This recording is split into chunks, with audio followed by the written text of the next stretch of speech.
please don't allow this hope to just live out in the periphery. Don't allow it just to sit there and say to yourself, yeah, that's something that sounds good. No, that future hope doesn't need to stay there, but it needs to come in and affect your mind and affect your heart, because no matter what situation you're in, wherever God has planted you, whether you are a stay-at-home mom, a single adult, or maybe even an adult who's going into retirement, here is the reality of you, is that your future hope can move you to action today.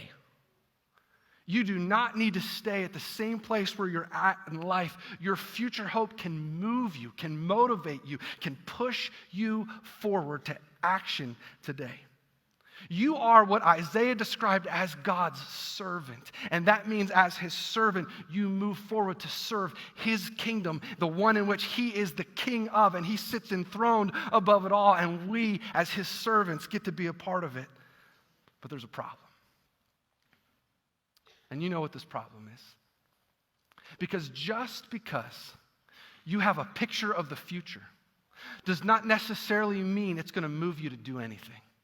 And you know this is true because there have been areas of your life where you have set a goal and you've not achieved that goal. You had a desired reality of the future, but you never got there. Maybe for some of you, you've had a desired weight goal that you've said you've wanted to get to. And for you, you've bought the exercise equipment, you have the gym membership, you signed up for the diet plan, but you didn't get there. Do you know why?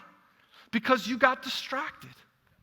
The chaos of life came in, the troubles, the distraction, the trouble of this life came in, and it got you off the goal in which you were going to. And so what happened with your priorities is they got reprioritized around something else. And today we have an opportunity to change that when it comes to our relationship with God, because you don't have to live like that anymore.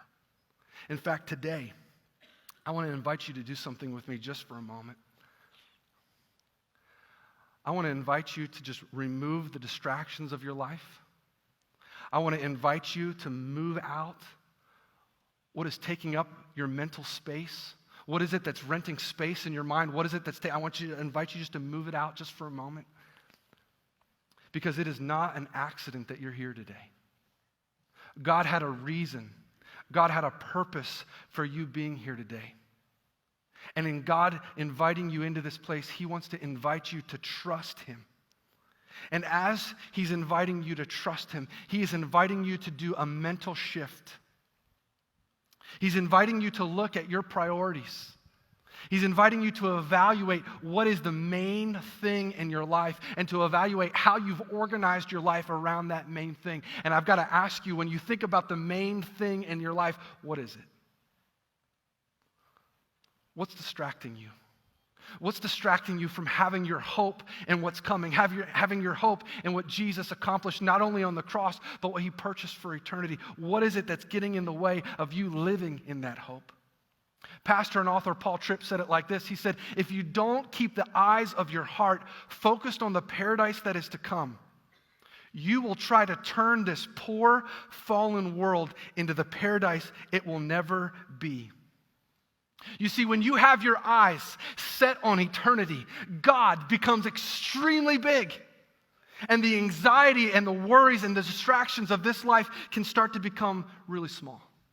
When you have your eyes set on all that God is and what he's preparing and planning for your life, the pain and the difficulty, the disease and the destruction of this life starts to actually shrink, because you know the God who owns all of it.